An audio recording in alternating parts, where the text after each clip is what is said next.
Welcome to The Stacks, a podcast about books and the people who read them. I'm your host, Tracy Thomas, and today we are joined by Dr. Stephen Thrasher. Stephen is an author, professor, and journalist who has written for publications ranging from The Village Voice to The New York Times, from The Atlantic to Scientific American and The Guardian, and many, many other publications. Dr. Thrasher's new book is his first. It's called The Viral Underclass: The Human Toll When Inequality and Disease Collide, and it exposes the vast inequalities between those who typically contract and survive viruses and those whom viruses more easily target and kill. We talk about the systems that create a viral underclass, Stephen's unique experiences as a Black and queer writer talking about disease, and the way his own writing intersected with the COVID-19 pandemic. Remember, our book club pick for November is Prison by Any Other Name: The Harmful Consequences of Popular Reforms by Maya Shenwar and Victoria Law. And we will be discussing the book on Wednesday, November 30th with Mariam Kaba.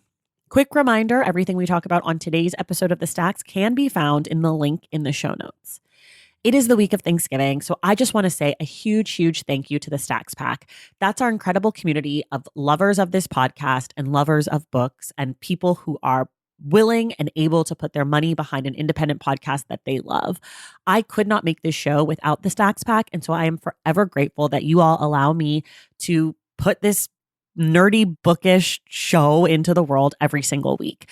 You also allow me to employ two incredible team members, Christian, who is our editor, who I am beyond thankful for, and Lauren, who helps me basically get everything done. So if not for the Stacks Pack, there would be no The Stacks. So thank you, thank you, thank you. If you are listening to this right now and you want to support this incredible community and earn perks like a virtual book club, bonus episodes, a Discord, discounts on merch, and all of that jazz, head to patreon.com/thestacks and join us. Again, just a huge, huge thank you from the bottom of my heart to every single member of the Stacks Pack. Okay, enough of the thank yous. Let's get to the conversation between myself and Dr. Stephen Thrasher.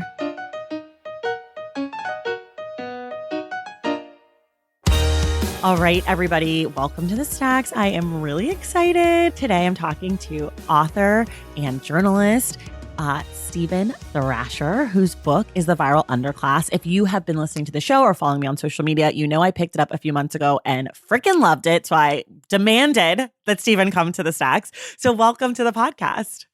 Thank you so much for having me. I'm excited to talk with you. I'm so excited to talk with you. Before I ask you a bunch of questions, we'll start where we always start. In about 30 seconds or so, can you just tell folks about the book? In 30 seconds, sure. We're going to spend the rest of the hour talking about it in detail. So this is just a primer. So for people who aren't familiar. So The Viral Underclass began as an investigation I wrote into the criminalization of HIV and AIDS and understanding the social factors for why HIV is criminalized, why people get AIDS, and then it expanded to understanding how that deals with racism and ableism. And when the COVID-19 pandemic hit, I started seeing that the same areas of the country and the same kinds of people were becoming infected with COVID, which was a bit surprising because it's a very, very different virus than HIV and behaves differently. And so the book is about 12 different social vectors that I've identified that explain why and how the same kinds of people become infected by very different kinds of viruses, largely told through the stories of different people that I've interviewed and got to meet along the way. Okay, you did a perfect job because you set up like 9 topics that I already had notes that I wanted to talk about. So thank you. You teed me up perfectly. Will you just sort of explain the idea of what a viral underclass is, or what that term means to you? Sure. I first heard the term originally from an activist named Sean Strube, who used it to talk about when HIV is prosecuted under the law. And what he was identifying was that in the US, we don't normally explicitly create laws around immutable characteristics. It has happened. There are times in history where around miscegenation laws or certain racial laws where race is explicitly named, but it's usually not explicitly named. It's usually happens implicitly. Right. But with HIV laws, it's very explicit. It says that people who are living with HIV are living under a different set of laws than everyone else. And Sean illustrates it by saying even infants who become HIV positive before they're born, for the rest of their lives, are going to set under a different set of laws where things that might seem very normal to everyone else, things like, having sex or getting arrested or spitting, things like this, they'll just be prosecuted and living under a different set of laws. I heard activists using it kind of a different way when I was writing about the Michael Johnson case, which I'm sure we'll talk about, Mhm. where they were saying either efforts to either mitigate, change, or abolish these laws could create a viral underclass. And I use it in sort of a third way. I use it to understand how and why, through class dynamics, certain people become infected or disparately impacted by certain viruses. I also use it to understand kind of class dynamics of the world, but particularly of the United States, and the ways that becoming infected with a virus in the US makes you much more likely to move down the economic ladder and to have debt and economically harmful things happen in your life going forward.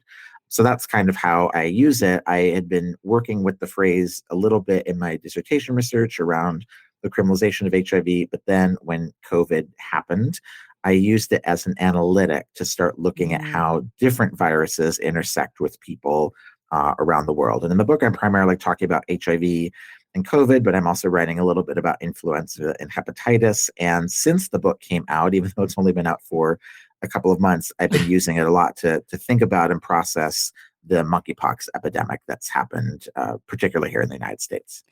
Yeah, I mean, so one of the things I'm fascinated about is, the work that you have done on HIV, and then, you start working on this book and COVID. How closely did you start working on this book before COVID was a thing, or did you always know that COVID was going to be a part of this book? No, COVID really interrupted the long and messy process of writing a book. I had, I've been now, I guess at the time where it was being developed, I've been writing about the Michael Johnson case for about 6 years. Mm, And it had become the basis of my dissertation that I wrote in American Studies at NYU. And I really was understanding the criminalization of HIV as illustrating a kind of systemic racism. It dealt with homophobia too, but it was really about understanding systemic racism and the pliability of the black buck stereotype in American culture, which I have seen become even more pliable with Herschel Walker. And as we're talking to right. one another, that looks like it's heading to a runoff. Yeah. Um, Yeah. and Ugh. I didn't know. I finished my book. I had become a professor at Northwestern. Often, when you become professors, you have to write academic books, Right. which some are really wonderful, but a lot of them don't get widely read and are very densely written.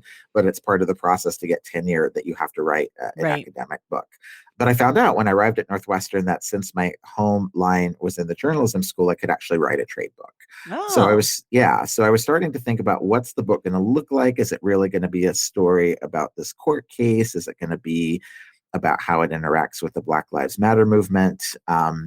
I was at sort of an impasse with some possibilities for the book when I signed with my current and wonderful agent, Tanya McKinnon, and then COVID hit mm, and nobody knew what was going to happen. I didn't right. know, am I still going to have a job at Northwestern as the, last person hired? Is there still going to be book publishing? I mean, this is like, you remember Right, of those first few weeks, course. like none of us knew what was going to happen. And Tanya said, very smartly, she said, I think people are going to run out of things to watch on Netflix Mhm. and they're going to start buying books, which is exactly what happened. Book Right. sales went up and she had not done any, she hadn't really been in touch with people yet. She hadn't done any business in those first couple of weeks. And she said, "Send me your dissertation again." And she looked at it and said, "Look at that. The last chapter is called the viral underclass. That's sort of where I ended up in my somewhat technical dissertation." And she said, "Use that as an analytic to think about how you could write about the COVID-19 pandemic, Mm, and that can we sell this as a book?" That's not going to be a flash in the pan COVID book, of which she predicted also accurately that there yeah. would be a bunch. I think probably, unfortunately, the best selling of them is Robert Kennedy's anti-vaccination book. Oh, man. Or We're gonna get there too. Robert Kennedy Jr., I should say, Yeah. not his father.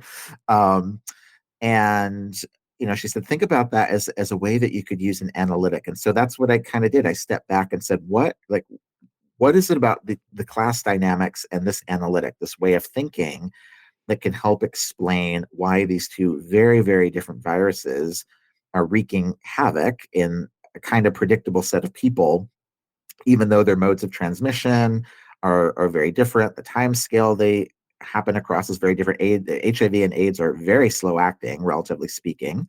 Compared to COVID that Right. take 10 to 15 years to get seriously sick or die, as opposed to we're seeing people sometimes die in less than 2 weeks, Right. with COVID. And so I sat back and rewrote a new proposal in about 2 weeks, Wow. kind of thinking about what are the vectors, what are the things that are bringing this together. And some of it was very much about prediction. I didn't know what was going to happen. I didn't know how I would be able to report about COVID, but I left open the lines of how these vectors would potentially lead me there.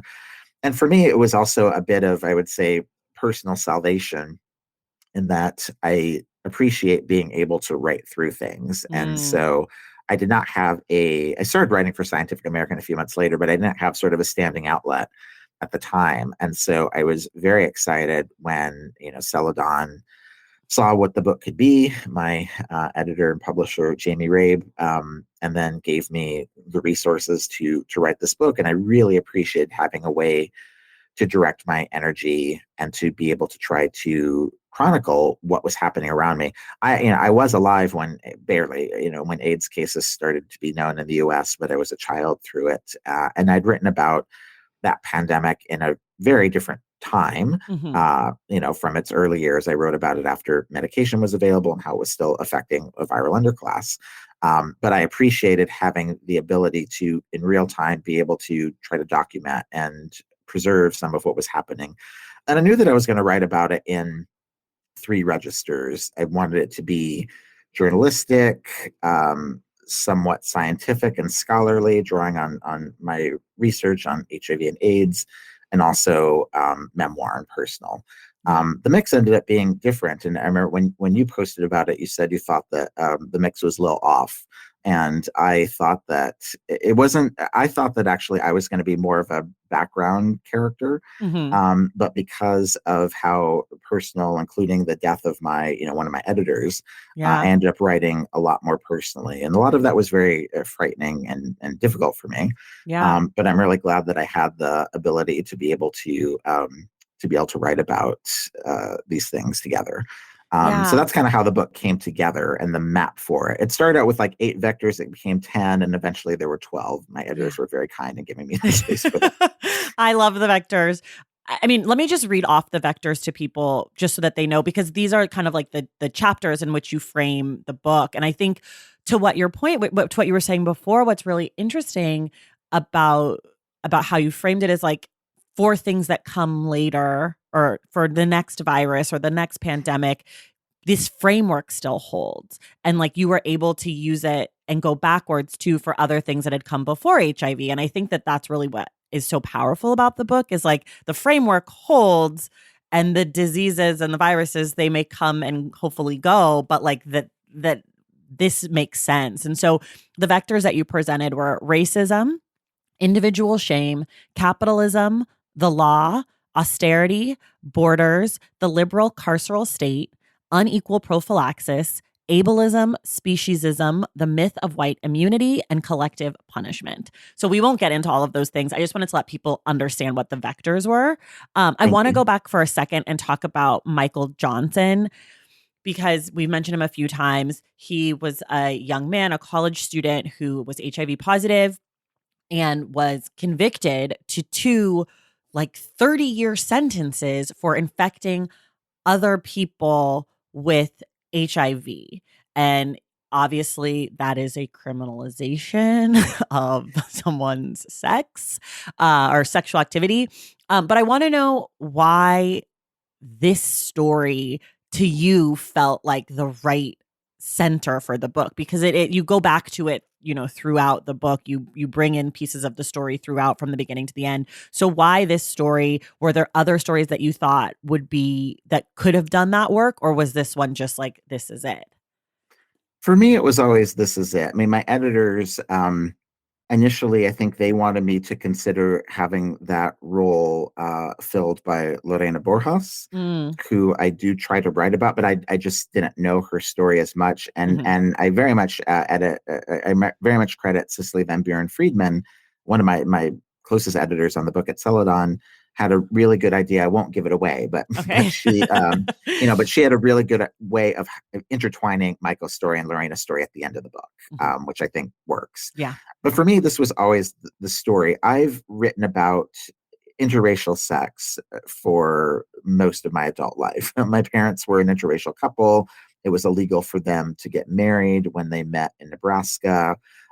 So I've long thought about the ways that interracial sex and interracial desire are criminalized along various axes for much of my writing career. And I think this is actually going to have a lot to do with my next book too.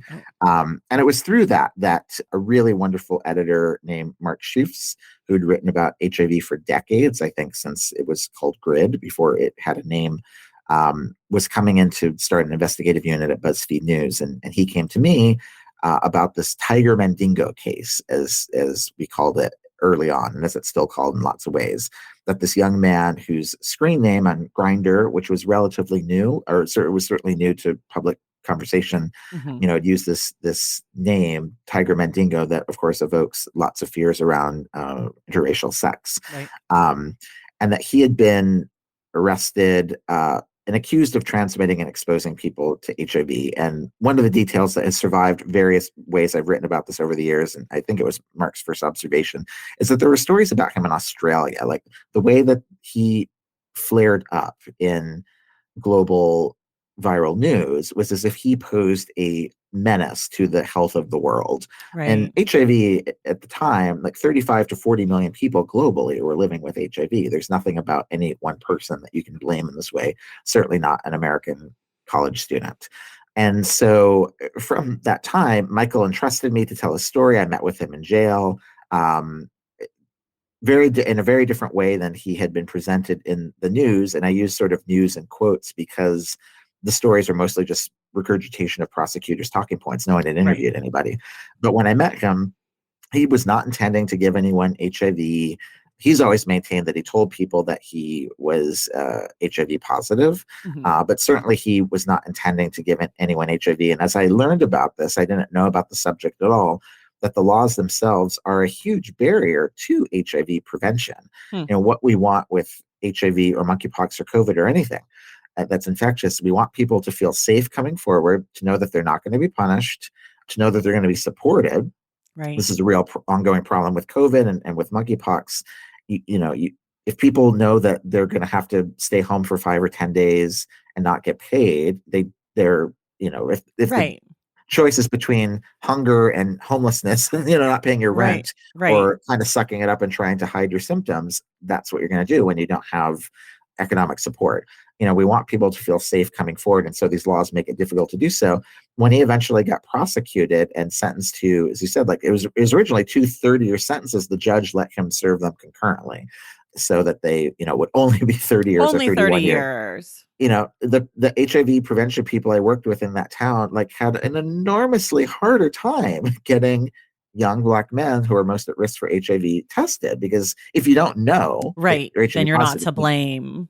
You can't ever be blamed for it. Yeah. And so once you know, your name can always be, anyone can tell for the rest of your life, say they didn't tell me.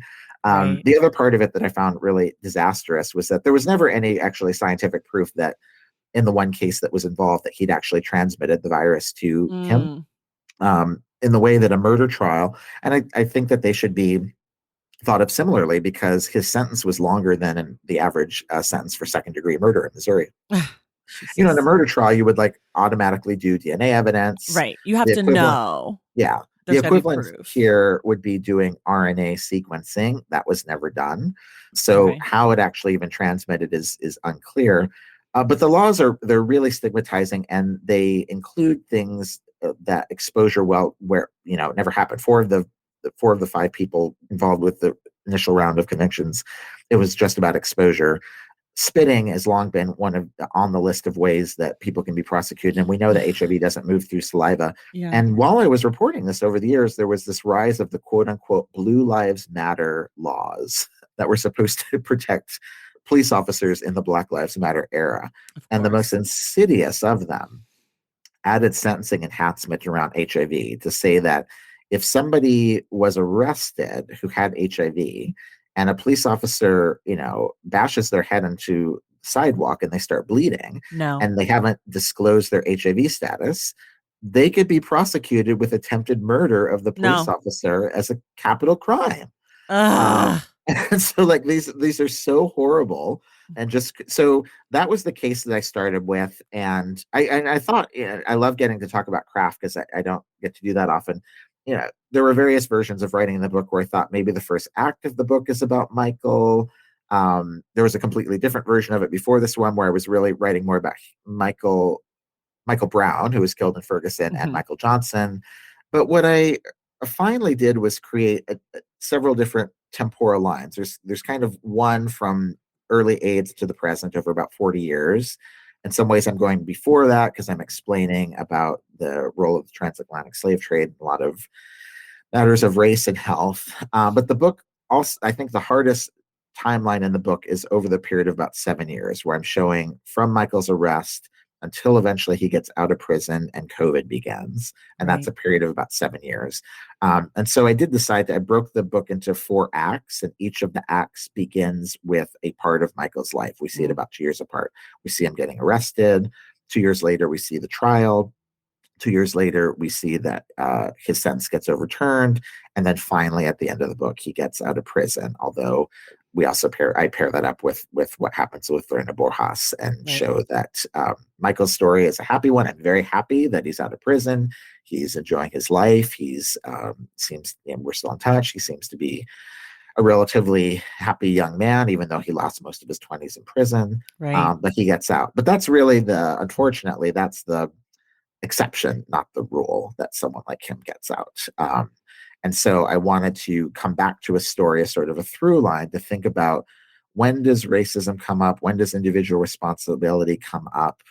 When, is it, I think for me, one of the biggest moves out of reporting his story and my dissertation work was saying like, this happens to white people too. And illustrating the ways I've seen that happen outside of the United States and also how things happen in Asia and Africa. But his story is the one that I keep coming back to, both because it's the one I know the most. I think it exposes, certainly more than anything else I've reported, the horrible systemic problems in our country, but it does improbably have kind of a happy ending. And it's very rare as a journalist that you really get to see the end of a story and have Right. kind of a happy ending to it. So that's why I kept coming back to that story and coming and going from what it revealed over this period of time. And then he gets out right before COVID. Right. Right. So then we kind of go through it again. Right. Okay, we're going to take a quick break and then we'll be right back. Valentine's Day is upon us, and I've got love on the brain. Love for books, duh, of course. Hello. Did you forget what podcast you're listening to? I love bringing you all great reads, exclusive author interviews, and behind the scenes book gossip. But I can only do that with your support over on Patreon and Substack. Our Stacks Patreon community, also known as the Stacks Pack, is where you can go for book club meetups, a private, very active Discord, and a year-long mega reading challenge to help you achieve all your reading goals. Plus, you also get that monthly bonus episode. Now, over on the Substack, you can subscribe to my newsletter, Unstacked, where I keep the book conversations going. I also give you a healthy dose of sports and pop culture, definitely some hot takes happening over there. And again, that bonus episode. If you don't have a few dollars to spare, don't worry. There are free options on the Substack and the Patreon to get you a little extra Stacks magic.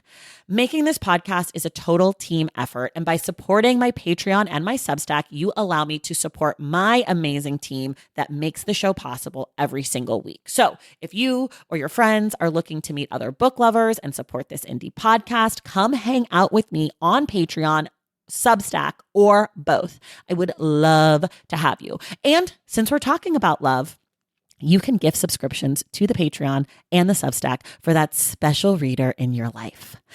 For the Stacks Pack, head to patreon.com/thestacks. And for the newsletter, head to tracythomas.substack.com. And also, there are links to both in the show notes. Okay, see you in the Stacks.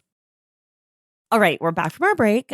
I want to ask you about the criminalization of sickness, of being ill. I want to talk. So it sort of has to do also with the individualism that we talk about a lot.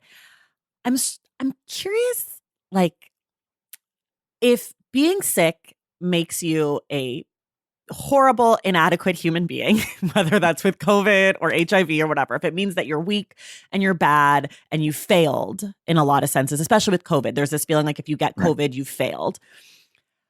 How come we are not putting that same kind of pressure on people who are actively not taking precautions? Like, how come there isn't that same shame and guilt being put on people who are actively anti-mask, actively anti-vax?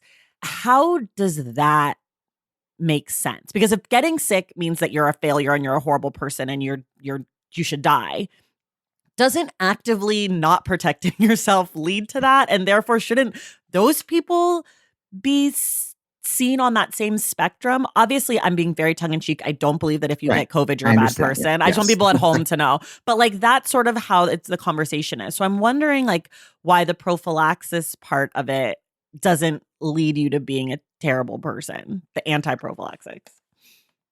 These things, they so much intersect with race and class and gender. A part of the book that ended up getting cut back a fair amount because I just didn't have room to do it justice, particularly in comparison to an entire book written about it much well, was the story of Mary Mallon, who's known as Typhoid Mary. Mm-hmm. So often what happens is the people who come into our purview as having these viruses, it's very race, class, gender, national. Mary Mallon, Typhoid Mary, she was a Irish immigrant. I think that she wasn't married, so there's I think some latent homophobia in there as well. She was lower working class, and so those kinds of people are always blamed much more so. It's interesting. Historically, when you look at how viruses move, they very, very rarely affect the upper class more. Polio, a little bit in the United States at one point, but briefly. Syphilis in the Victorian era was amongst the ruling class, but those are really unusual. For the most part, viruses move much more among the lower class people, certainly ultimately. With a couple of our recent pandemics, including COVID and monkeypox, you see it first moving amongst people who can move, who can afford to fly. Right. There's movement around flight. But then quickly, those people, because they can afford to fly, are also the ones most likely to get medication and vaccination. And so it cycles out of their social networks and then it settles into the economically lower classes, very much happening with monkeypox now. At the same time, even though that movement might be happening through people who can afford to fly, migrants are often blamed for. Mm. And in the United States right now, we do have the situation where Title 42 is still being used that allows for the exported deportation of migrants out of the US under the guise that they are the most likely to be carrying disease. And so, even as there are almost no COVID protocols from the national government right now, the government, to come back to your point, cannot even say the word mask. Rochelle Walensky was just out of work for 18 days with COVID, the CDC director, Right. and didn't mention masks right before in her tweet about dealing with that RSV and flu, and won't talk about masking since. But migrants are very much still blamed for these things. Queers, trans people, people of color have long been blamed for this. So there are, Michael Johnson is a very good, isn't the right word. He's a very powerful illustration of how this dynamic plays out. 40 million people in the world have HIV, but here is this Black, sexually active, gay, mostly illiterate at the time, college wrestler who's a good, convenient scapegoat for Right. carrying the anxieties of everybody. And as I write about in the book, and Michael will say himself, he sees himself as having responsibility in his own story. He wants to have responsibility. Right. But I think that it is not fair for him to be carrying everybody's responsibility. Mm. And so that's what will happen. I write in the book in these key moments, actually in the same neighborhood where the horrible stampede happened in Seoul, I think just last Halloween weekend from when we're recording. That was where that neighborhood is also a very gay neighborhood. And it's where an outbreak, like kind of Korea's second big outbreak of COVID happened in 2020 or 2020 or 2021. I'm forgetting. I think it's 2020. And because it was a gay neighborhood, that has all the stigma on it. People start conflating this is something, that gay people are doing. The bathhouse in the neighborhood and the gay bars were extremely forthcoming and helpful with contact tracers, as similar institutions have been extremely helpful with dealing with monkeypox, more so than the federal government in the US. Right. But the stigma of it quickly conflates together difference, queerness, difference, transness, or migrant nature as showing why we think of these things together.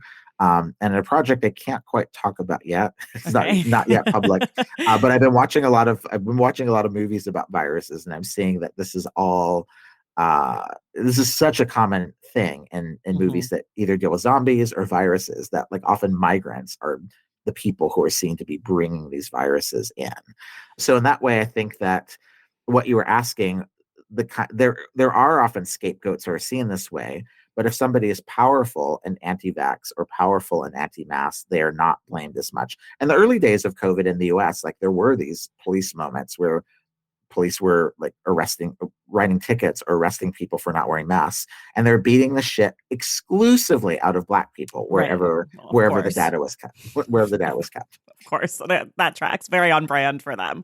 So, but basically, what I'm hearing you say is that and I think I think this is pretty clear in the book, but that a lot of the systems that are in place are there to continue to like exacerbate the viral underclass. Like it's not there. We're not actually trying to eradicate this. Like it's important to the United States to have a viral underclass for a lot of reasons, including to have a large portion of scapegoats. I think part of what I learned in writing the book is obviously I'm interested in viruses, but I think that they just illustrate that there is an underclass in the U.S. U.S. economically and politically creates multiple classes: a ruling class, working class, proletariat, and an underclass. The underclass is always going to be produced by the U.S. And the viral nature of it perpetuates itself, but also is just a way of seeing how the U.S. works. Right. And it's been really, as we're speaking, we're just a couple days after the midterm elections, and I was horrified that that COVID was a non-issue. 830,000 people have died of COVID since the last election, 650,000 under Biden, 12,000 in the last month. If the current numbers held that I looked at yesterday, it looks like we'll come in between 10 to 11,000 deaths this month. And it was a non-issue. It simply does not exist. Yeah. And the people who are dying are poor and elderly. Deaths in nursing homes have gone up fourfold in the last few months. And it is just something that is not talked about. So yeah, like this is what the U.S. produces. We produce an underclass and a viral underclass through our American way of life. And one of the things I'm like trying to work through in the book is that a lot of the vectors haven't changed. Biden came in saying the right things, says nothing now, but came in saying the right things, but the U.S. incarcerates the same number of people or more than it did under Trump. And so the disparities we see that go along with incarceration aren't changed, and in some cases are getting worse in some ways. Right. Do you feel like having a viral underclass can lead to skepticism in the broader culture? And if so, what does that look like when it comes to anti-vaxxers? Yeah, I think that I know so many people who are dealing with this in painful ways in their own family, and I've begun to do so as well. People are anti-vax for a variety of reasons in different countries, but the dominant way it came into the modern U.S., as I write about in the book, is by way of a British doctor named Andrew Wakefield, who started this myth that MMR, measles, mumps, and rubella vaccines cause autism. This part of the book was one of the most enraging parts of the book for me. Having to have to talk about this right now, I'm getting hot. Anyway, sorry, continue. That's fine. No, I get angry too. That Jenny McCarthy plays, a role the Baywatch. And Kirstie Alley, right? Wasn't she fucking Jesus Christ, people? But I think it's interesting because vaccination rates, there was a lot of hand-wringing that Black people wouldn't get the vaccines. Right. There's structural problems to poor and Black and brown people getting vaccines, but actually when you deal with those, the rates come in a little higher. Black and brown people are slightly higher vaccinated than white people in the U.S. And then that has come through an enormous amount of muscle put in through community groups to make available. But when they are available, people take them. At slightly higher rates than white people. The hesitancy around vaccines comes from wealthy white people. Malibu, near where I grew up, Malibu Near moms where in I am. California having like a very white supremacist, like Nazi-like ableism that my child's genes are so good they don't need to be dealt with vaccines. Ugh. And something that happened, this I'll probably write about in the little bit I'll add in the paperback edition. Something very similar has been said by Leanna Wen, who is a very controversial public health person who's on CNN and writes for the Washington Post. And she said a few weeks ago, or a couple months ago, that she would stop masking her child because that was going to harm his speech development. He wasn't going to learn how to speak. And both of these things are untrue. Like vaccines do not cause autism, masks do not cause speech development. Children who are blind learn speech at exactly the same Right. speed as sighted Right. children. Oh, because she's saying like they can't see. Yeah, he can't see, and so that's making him, quote unquote, slow. But can't Uh, he still wear a mask if other people aren't? Wouldn't he still be able right, to yeah. see? But she like wanted him in a classroom where I people hate aren't wearing masks. people. I hate Um, people. Just it's um, insane. so like, Ugh. yeah, I'll just say it again. Like neither of these things are true. Vaccines don't Untrue. cause autism. The masks don't cause speech development. But using that logic, the way that these parents are thinking, that what they're saying in essence is being disabled is so bad. Like the idea of being autistic or maybe needing Hmm. longer with speech is so disgusting that I would Hmm. rather risk my child's life and risk Hmm. the lives of other children to avoid dealing with disability in some way. Right. Um, and so that's one of the ways that we really have vaccine hesitancy in this country. It's very classed, it's very ableist, it has a dominant gene thinking, ability of what Right. my child can do and your child can't do.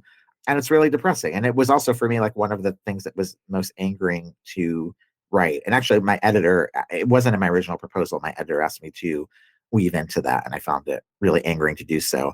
And but in terms of your question of it spilling into the wider society, the way that I understand it a bit, and I had like my one of my sisters on the white side of my family. Um, uh, yeah, there's been no sort of vaccine hesitancy on the black side of my family, Right. but did not come to my book reading in our hometown because I hear she's convinced the vaccine is killing all these people. And in my most generous thinking about this, she was left like to die by the state at one point. She had a good job. It was cut in budget cuts, and her family was thrown off the cliff. They lost their health insurance, they lost almost everything.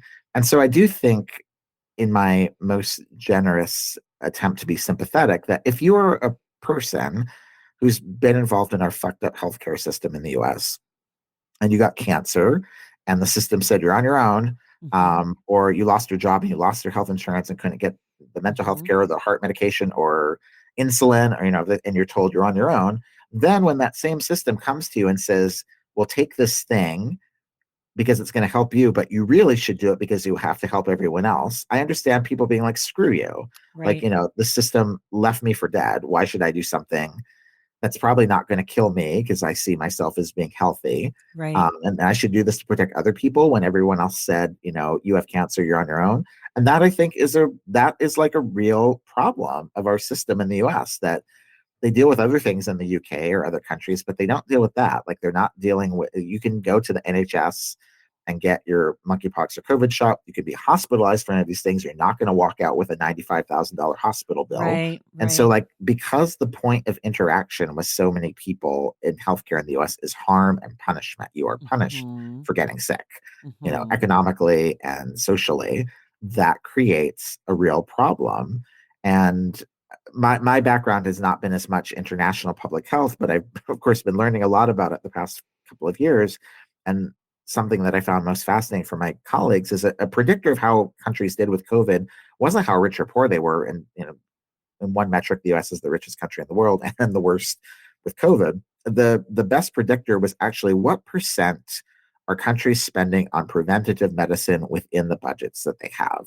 And so Hmm. you'll have like very, very poor countries, but they put a lot of their money into the prevention of malaria, West Nile virus, Ebola, things like that.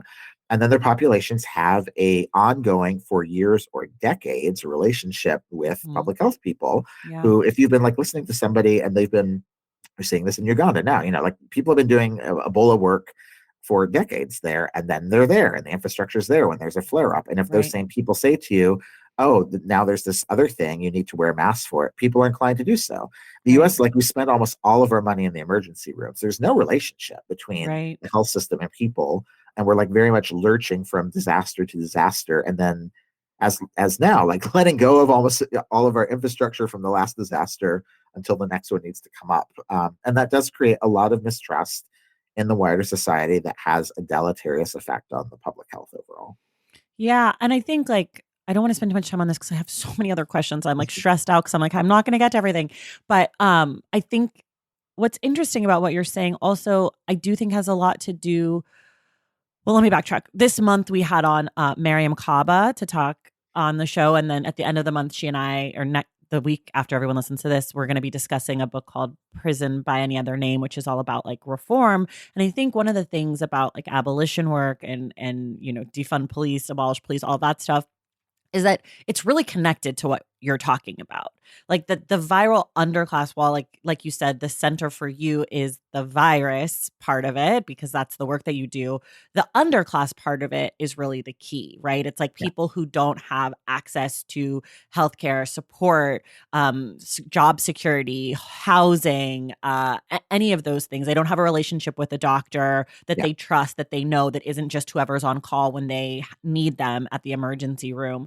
And I think, like, just thinking about the work that you do and thinking about what we've been thinking about on the show this month is, like, really helpful. And of course, then again, really frustrating. And I like, it's like these things are all so connected. And it really is about, like, we haven't imagined or reimagined what community can and should look like if we want to be healthy and safe as much as possible, right? Like, because it's not what you're saying isn't that, like, if we have these things, we'll never have another pandemic. It's not that. It's just that if we have these things, we'll be able to handle a pandemic and we'll be able to mitigate the amount of people who are severely ill or die or can't get access or lose like all of these things that make it more challenging to be a human in the face of a pandemic.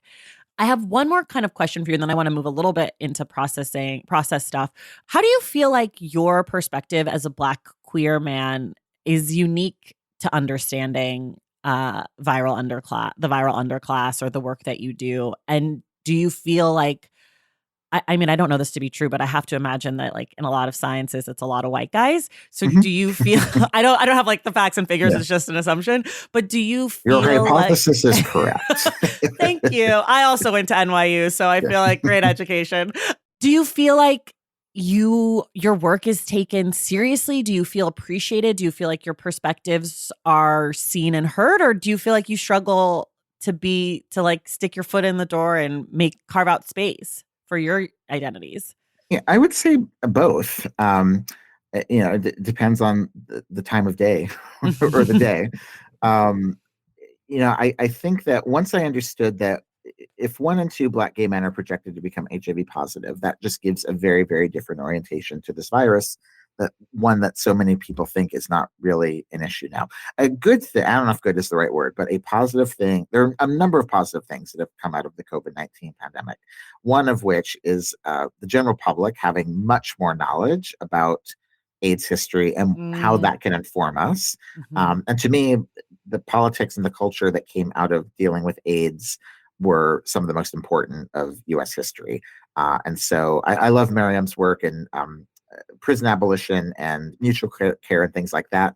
And there's been an exponential rise in consciousness around those things Mhm. because of the COVID-19 pandemic, which will bear fruit even in ways that might not be obvious now. Mm. But young people who've learned this, like this is going to feed them for the rest of their lives and Yeah. the kind of work that they do.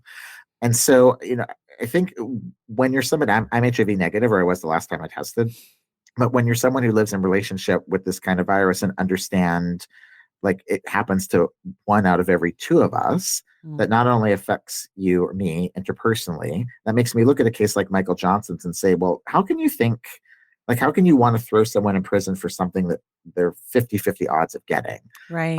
And I used to think that if one in two, blonde white women were likely to become HIV positive in their lifetime, that would be like the lead in the news all the time. Now Yeah. I'm a little confused. Like, I don't know what to make of how we can have pediatric ERs bursting with COVID, Yeah. RSV, and flu and have relatively little interest. So I'm not sure what to make of how the Yeah. society values different kinds of people right now. But I do think that I'm able to get heard some of the time. It's often a fight. Of course, there's all kinds of microaggressions. Hmm. I'm glad that I've, gotten a lot of support with writing this book. And I do, I was giving grand rounds where you address either Yeah. public health or medical school faculty or staffs of hospitals. And I was in one where they were very dismissive Hmm. in a lot of their questions, which I found from other Black journalists and PR and public health people that they've had that experience as well. And that made me think about how and when people like me get taken seriously. But one of the questions that really stuck with me was, I think they were an MD saying, what you're talking about, this just could be about poverty, right? And I was, no, like, I just explicitly talked about how certain things with race actually track differently than straight up economics. And they were saying, like, couldn't this just be like about heart disease or any communicable disease, like why viruses? And I felt like, well, you didn't listen to how I came into this through the story of a virus. But Right. to me, like, there is something, and I think this is where I, as a Black gay man who thinks about HIV a lot, and many of my boyfriends have been HIV positive, and so it's just something that I have negotiated in my life. Hmm. There is explicit knowledge, I think, as queer people and Black queer people, that is helpful for the world to know. Mm. And the filmmaker Marlon Riggs, I highly recommend, if you haven't seen his work, Tongues Untied. He made these movies before he died of AIDS with all these other Black gay poets who were all HIV positive. Almost everyone in the movies died, Mm. in the early 90s. They were making them in the late 80s and early 90s before there were any drugs. And sitting with that existential knowledge and understanding that your body is not only your own, but you are in relationship with all these other bodies where this terrible thing is happening. That to me is very explicitly useful information Hmm. for understanding how to deal with public health, for understanding how to deal with climate change. Like, we Hmm. cannot only see our destinies as we typically are socialized to do so in the US, is we're all on our own individual hero's journey. And Right. so that way, I don't know if I get taken seriously, but I sort of demand to be taken Right. seriously, Right. that there's like something very special that we benefit from.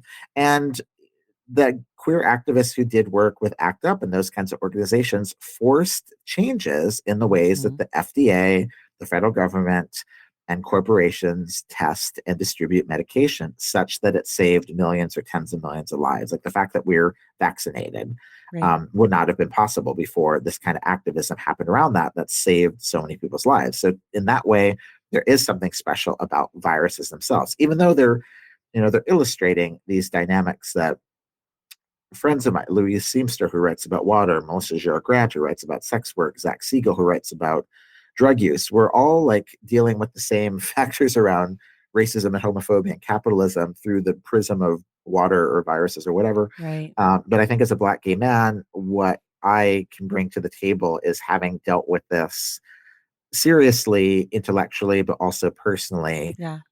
and understanding and evangelizing and demanding that that my ancestors and the work that they did be acknowledged for the very positive role it's had in American history, and that it can be a really powerful guide for Mm. understanding how to navigate the sometimes insurmountable feeling problems in our world. I'm going to do a really hard shift. How do you write? Where are you? How many hours a day? Is there music or no? Do you have snacks and beverages? Tell me about it. I love crafting. So I write not at all right now. I mean, Okay. I had largely, I teach about 20 weeks a year. I'm teaching at Northwestern, and I've done about 85 live events or interviews since Oh my August 2nd. gosh.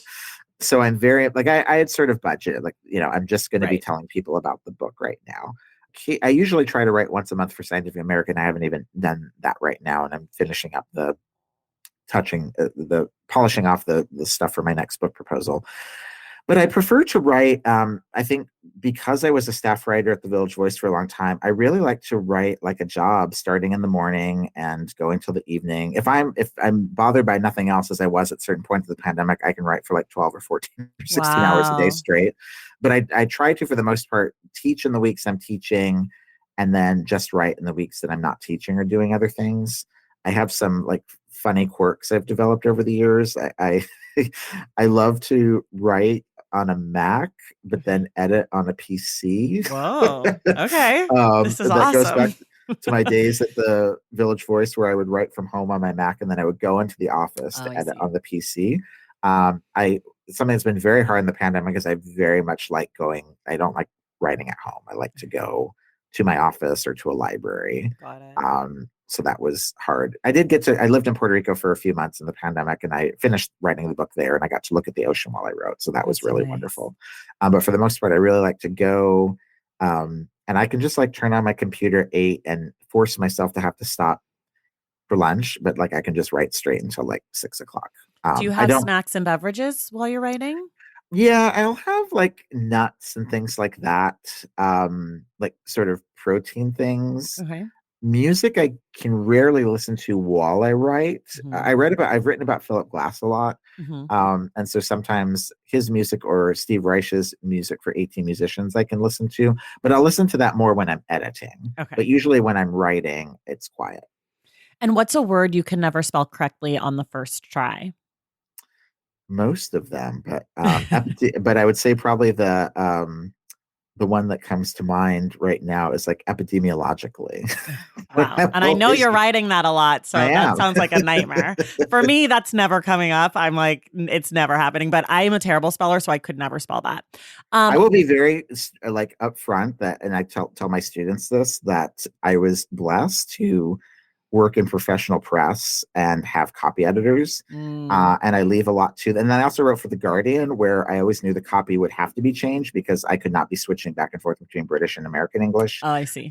So my ass is routinely saved by copy Yeah. editors. Oh my God, what a dream. You went to Tisch for undergrad, I did. as did I. What did you study? I went to NYU. I did my PhD there many years later, but I was started out in dramatic writing, Okay, where I was studying screenwriting, and then I also double majored in film and TV production great. in the '90s. What did you study at I Tisch? was a theater major, so In and which then studio, or was it still I the did studio? Strasbourg, Uh-huh. classical, and ETW. So I Okay. moved around a little bit. But whenever I see a fellow Tishy, I have to know what they studied. Yeah, I mean, it's feel like I'm finally coming back into some film stuff 20 years later. Oh wow, cool. But I very much feel like the way that I learned about dramatic structure in film very much influenced like how I became a feature writer, and then Mm, eventually how I wrote my book. Like the ways that I learned that scene construction is very influential to the work I've done. I love that. There's so many things that I feel like I learned at Tisch that I have carried with me into the work that I do now, even though I never was like a book person in college, but reading a script, et cetera, et cetera. Like you know what a good story is if you study theater, dramatic arts. Like you Yes. know when it hits. Anyways, I do want to ask you this. What's not in this book that you wish was or could have been or could be? I wish I'd gotten to travel more because I got Mm, when I was writing the book, because I got a good advance and I have a professor job, but there was a pandemic. right. So like the chapter that I wrote in West Virginia, there were two different times I was supposed to go, and Mm, both times got canceled because of COVID. But that's just part of what this time in the world is. mhm. And I wish that and I finally got to meet her later, Alice Wong, who's one of my favorite Mm. writers and thinkers in the world. I interviewed her by Zoom. I got to finally meet her in person later, more I recently, just saw a that few on weeks your ago. Instagram. I thought it was very cool because she's in Yeah. the book. In my mind, I would get to like write a book and like get to travel around and interview everyone Mhm. face to face. And a lot of stuff was through Zoom just because of, the Right. pandemic. And, I go back and forth on, I get I'll usually get like the same criticism from academics about like certain things that I haven't gone into more depth with around class, Hmm. the history around some of the arguments around the underclass, which Hmm. has a particular background in sociology. I know lots of Hmm. sociologists, but for the most part, I didn't. I'm very happy that I got to write the kind of book I did, and I wrote for the Guardian for years, and my general framework was I have people's attention for a very limited amount of time, and I want to get as much in at as high a level as I can pull them in the amount of Hmm. time I have, which I got to do with this book. Yeah. And there are ways that I wish I could have like written a bit more in depth about capitalism or about kind of some of the social theory, but Hmm. I feel like I got to share the right amount with as wide an audience as possible. But the thing I probably feel the saddest about was in the chapter in West Virginia. I wish I'd gotten to. I had more conversations with people that I talked that I wish I'd gotten into, and I wish I'd just gotten to physically spend time because that's the only chapter where I wasn't. Like, I had not been there before the Right. pandemic. Right. For people who love the viral underclass, what are a few books that you might recommend to them that are in conversation with your work? I would suggest Elite Capture, which is Mm. a really wonderful philosophy book. Beth Macy's Raising Lazarus, Oh.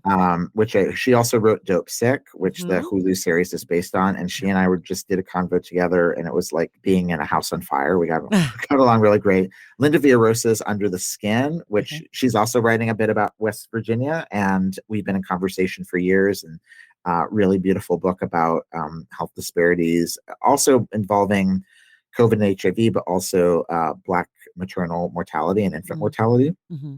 Hugh Ryan's The Women's House of Detention, which is a gorgeous book about the history of a women's jail in Greenwich Village in Manhattan. And I think in some similar ways that I do is dealing with LGBTQ history in the way that intersects with poverty and incarceration. And unfortunately, our community does not always lift up those stories the most. Kiese Lehman's Heavy was very helpful for me in thinking about how I wanted to write about my own part of the story. Naomi Klein's Shock Doctrine was very influential to me, and Eric Schlosser's Fast Food Nation, which Oh. I read like 20 years ago, very much influenced the way I wrote the chapter about speciesism, and it still really holds up. But I feel very grateful. Like there are a lot of people doing really great public health work, and it's been a joy to get to be in conversation with some of them in the past few months. I love that. Okay. Before I ask you the last question, I'm just going to tell people this because I know someone will DM me and ask. I listened to the audiobook too. I listened to part of the book on the audio. Steven reads it. It's very, very good. So if you're nervous about nonfiction, because I know some of you are, even though I try to tell you not to be, you can listen to this on audio and you will understand it. And it's not too high level or complex because I know sometimes with audio with nonfiction, people get the whole thing. So if you're interested in the audiobook, I am endorsing the audiobook as well as the print copy. Also, for people who are super sciencey, smart brained, my husband, who is a physician, loved the book as much as I did, a person who cannot add without a calculator. So it's really it really does cover a wide audience. So if you're at all curious about the viral underclass, which you all should be because it's affecting all of us right now in COVID, no matter where you are, check it out.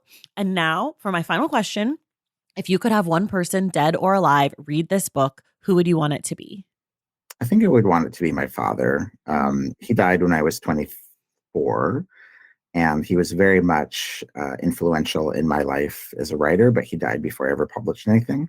Oh. So I very much wish I could have shared this with him. And he was extremely political, also a teacher. Not an exact, I mean, some of the same issues as me, but he died before I got to tell him I was gay. Mm. So yeah, I wish that he could read it. I hope in some plane of existence he is He aware is. of it, Yeah. because he's very much in the DNA of this book about RNA. I love that. Steven, thank you so much for being here. This was such a treat. Thank you. I really appreciate and everything you do. KSA first put you on my radar, Oh.